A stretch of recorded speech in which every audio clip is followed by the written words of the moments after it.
वैशाख मास माध्यम अध्याय 2। नारद जी कहते हैं, वैशाख मास में धूप से तपे थके लोगों को सुखद पलंग देकर मनुष्य कभी मृत्यु जन्म आदि के कलेशों से कष्ट नहीं पाता। वैशाख मास में पहनने के लिए कपड़े और बिछावन देते हैं, वह उसी जन्म में सब भोगों से संपन्न हो जाता है। समस्त पापों से रहित हो ब्रह्म निर्वाण को प्राप्त होता है। जो तिनके की बनी हुई पत्तों की बनी हुई चटाई दान करता है, उसकी उस चटाई पर साक्षात भगवान विष्णु शयन करते हैं। चटाई देने वाला बैठने और बिछाने आदि में सब ओर से सुखी रहता है। जो सोने के लिए चटाई और कंबल देता है, वह उतने ही मात्र से मुक्त हो जाता है। निंद्रा से दुख का नाश होता है। वह निंद्रा सुखपूर्वक आती है। धूप से कष्ट पाए हुए को जो वस्त्र दान करता है, वह पूर्ण आयु और परलोक में उत्तम गति को प्राप्त होता है। जो पुरुष फूल और रौली देता है, वह लौकिक भोगों का भोग करके मोक्ष को प्राप्त होता है। जो खस कुश और जल से वासित चंदन देता है, वह सब भोगों में देवताओं की सहायता करता है। उसके पाप और दुख की हानि होकर परमानंद की प्राप्ति होती है। वैशाख के धर्म को जानने वाला जो पुरुष घोरेचंद दान करता है, वह तीनों तापों से मुक्त होकर परम शांति को प्राप्त करता है।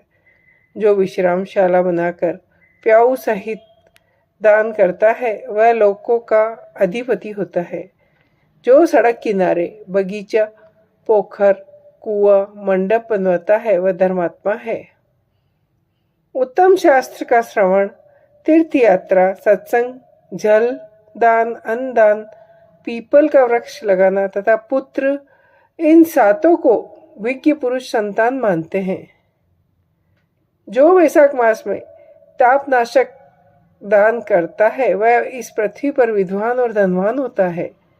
धूप के समय मट्ठे के समान कोई दान नहीं, इसलिए रास्ते के थके मांदे लोगों को मट्ठा दान देना चाहिए। जो वैशाख मास में धूप की शांति के लिए दही और खांड दान करता है तथा विष्णु प्रिय वैशाख मास में जो स्वच्छ चावल देता है, वह पूर्ण आयु और संपूर्ण यज्ञों का फल पाता है। जो पुरुष ब्राह्मण के लिए गोघृत अर्पण करता है, वह अश्वमेध यज्ञ का फल पाकर विष्णु लोक में आनंद का अनुभव करता है। जो दिन के ताप की शांति के लिए सायकाल में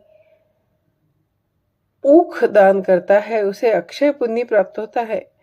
जो वैशाख मास में शाम को ब्राह्मण के लिए फल और शरबत देता है, उसके पितरों को निश्चय ही अमृत पान का अवसर मिलता है। अमावस्या, जो वैशाख की अमावस्या को पितरों को कपूर, बेला, खस की सुगंध से, कस्तूरी की सुगंध से वासित शरबत दान करता है, वह 96 गड़ा दान करने का पुण्य पाता है। वैशाख में तेल लगाना, दिन में सोना, कांस्य के पात्र में भोजन करना, पलंग पर सोना, घर में नहाना, निश्चित पदार्थ खाना, दोबारा भोजन करना, रात में खान पान, ये 8 बातें त्याग देनी चाहिए। जो वैशाख में व्रत पालन करने वाला पुरुष पद्म पत्ते में भोजन करता है, वह सब पापों से मुक्त हो विष्णु लोक में जाता है। जो विष्णु भक्त वैशाख मास में नदी में स्नान करता है, वह 3 जन्मों के पाप से निश्चय ही मुक्त हो जाता है। वह करोड़ों में जन्म में उपार्जित किए हुए पाप से निसंदेह मुक्त हो जाता है।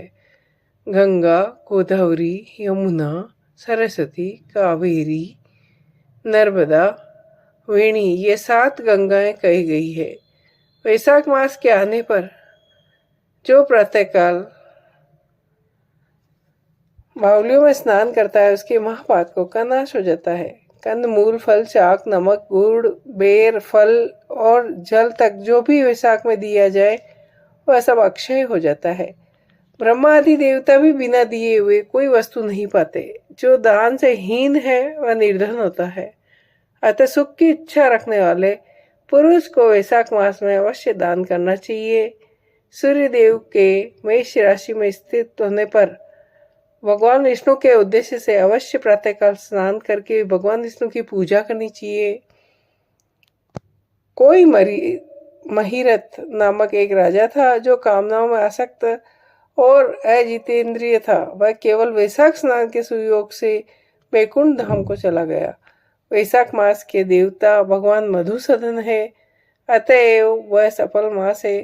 वैशाख मास में भगवान की प्रार्थना मंत्र इस प्रकार है। मधुसूदन देवेश वैशाखे मेष गेरवो प्रातः स्नान करिष्यामि निर्विघ्नं कुरु माधव। हे मधुसूदन, मेष राशि में सूर्य के स्थित होने पर वैशाख मास में प्रातः स्नान करूंगा, आप इसे निर्विघ्न पूरा कीजिए। तत्पश्चात सूर्य के मेघ राशि पर स्थित रहते हुए वैशाख मास में प्रातः स्नान के नियम में संलग्न हो मैं आपको अर्घ देता हूँ। मधुसूदन इसे ग्रहण कीजिए। इस प्रकार अर्घ समर्पण करके फिर वस्त्रों को पहनकर संध्या तर्पण आदि सब कर्मों को पूरा करके वैशाख मास में विकसित होने वाले पुष्पों से भगवान विष्णु की पूजा करें और कथा सुने। यह शरीर अपने अधीन है, जल भी अपने अधीन है, साथ ही जीवा भी अपने वश में है। अतः इस शरीर से स्वाधीन जल में स्नान करके स्वयं जिज्ञा से हरि इन दो नामों का उच्चारण करे। जो वैशाख मास में तुलसी दल से भगवान विष्णु की पूजा करता है वह विष्णु की सायुक्त मुक्ति को पाता है। अतः अनेक प्रकार से भक्ति मार्ग से तथा भांति भांति के व्रतों द्वारा भगवान विष्णु की सेवा तथा उनके सगुण या निर्गुण स्वरूप का अन्यन चित्त से ध्यान करना चाहिए। जय हो।